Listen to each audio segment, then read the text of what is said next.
Howdy again everyone, and today I have what is potentially one of the more interesting of Fuji's medium format lenses. Well, interesting to me anyway. It's the GF 50mm f3.5 RLMWR. What caught my attention about this lens right away is its relatively small size.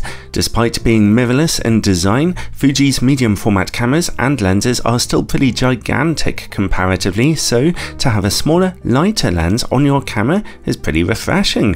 Also of interest is its focal length of 50mm, the full frame equivalent of about 40mm, which gives you a perspective very close to that of the human eye. A slightly wide angle, but still offering a nice little emphasis on your subject, making the lens pretty versatile. And finally, at a price of £950 here in the UK or $1,000 US, while it's a lot of money in absolute terms, it's actually pretty much the cheapest of Fuji's medium format lenses, so I'll be curious to know how many they actually end up selling.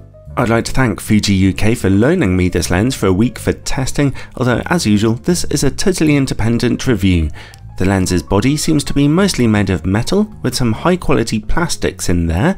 It feels solid as a rock, and it's a little bigger in the hand than you might think, and at 335 grams or coming up to a pound, it has a little weight to it too.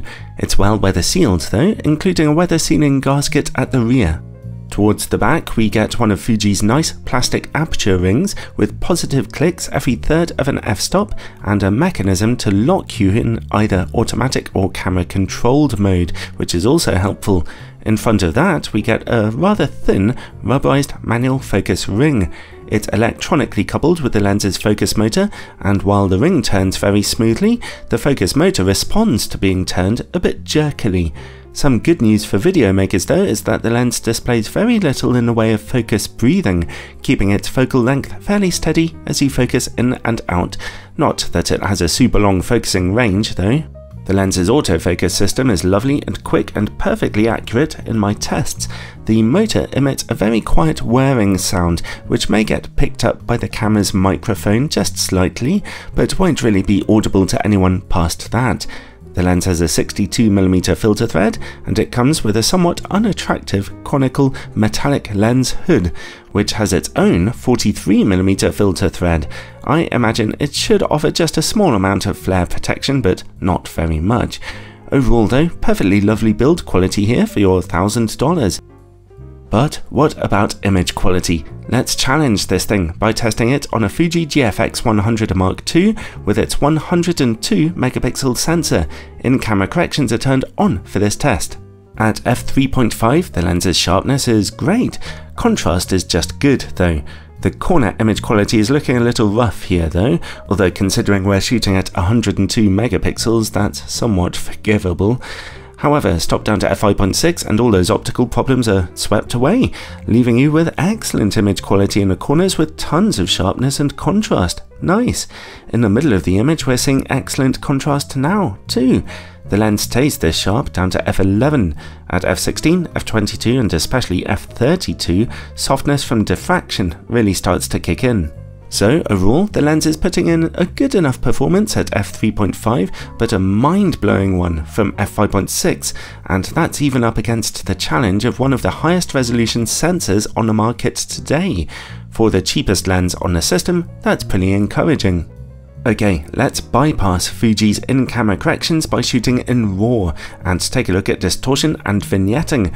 The lens projects a noticeable but still small level of barrel distortion, but vignetting at f3.5 is rather strong. Stop down to f4 or f5.6 and those image corners brighten up quite well, so don't forget to make sure that's being corrected if you're shooting in RAW. The lens's minimum focus distance is one of its weak points. This thing can only focus down to 55cm, which is terrible for a wider angle lens. I do wish it could get you closer, although if you're shooting at 105 megapixels you can at least crop in I suppose. Anyway, the close-up image quality at f3.5 is pretty ghostly. At f4 there's just a tiny improvement in contrast, but it's at f5.6 that picture quality becomes excellent again. Now, let's see how the lens performs against bright light. It's a pretty good showing here. There's a small loss of contrast and a small flaring that makes its way around your image, but this is overall a pretty good showing. While we're working in the dark, let's take a look for coma and sun stars. At f3.5, some colourful smearing is certainly visible on bright points of light in the image corners. Stop down to f5.6 though, and it quickly goes away. Let's move the camera a bit and look for sun stars then. They only really begin to emerge at f16 here. At f22 and f32 they get stronger, but you don't really want to shoot at those kind of dark apertures, as the image will be too soft and it'll be too hard to get enough light in, so that's a small disappointment. Next, bokeh. The maximum aperture of f3.5 might not be that bright, but more out-of-focus backgrounds are possible on a medium format sensor, and this thing's backgrounds look beautifully soft, even quite difficult backgrounds, and there are no real problems with specular highlights either. And finally, related to bokeh comes longitudinal chromatic aberration. The low contrast at close focus distances means you can't really see much of anything that is there at f3.5. Stop down to f5.6 though, and we can see that colour fringing on bokeh highlights is very low on this lens. Overall, well, yeah, I loved this little lens. It takes beautiful images at f3.5 if you want a touch of background separation, and from f5.6 the lens is ridiculously sharp from corner to corner. Its increased coma at f3.5 and only moderate maximum aperture both mean that it won't be such a great lens for nighttime photography, unless you're happy to stop down a little and use a tripod. And I really wish it could shoot closer to your subject. That's a real weak point to the lens that somewhat spoils the fun. But still, it manages to be very versatile and relatively portable and good value for money, relative for a medium format lens that is, so it definitely comes recommended. It can get you some very impressive results.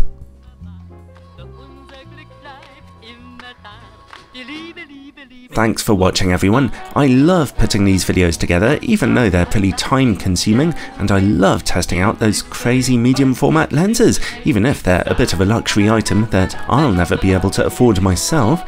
So I want to say a big thank you to all my Patreon supporters for, well, your support, which keeps this channel trucking on. Patreon supporters get all kinds of bonus, exclusive content, not to mention early access to some of my most interesting reviews, so check it out in the description below.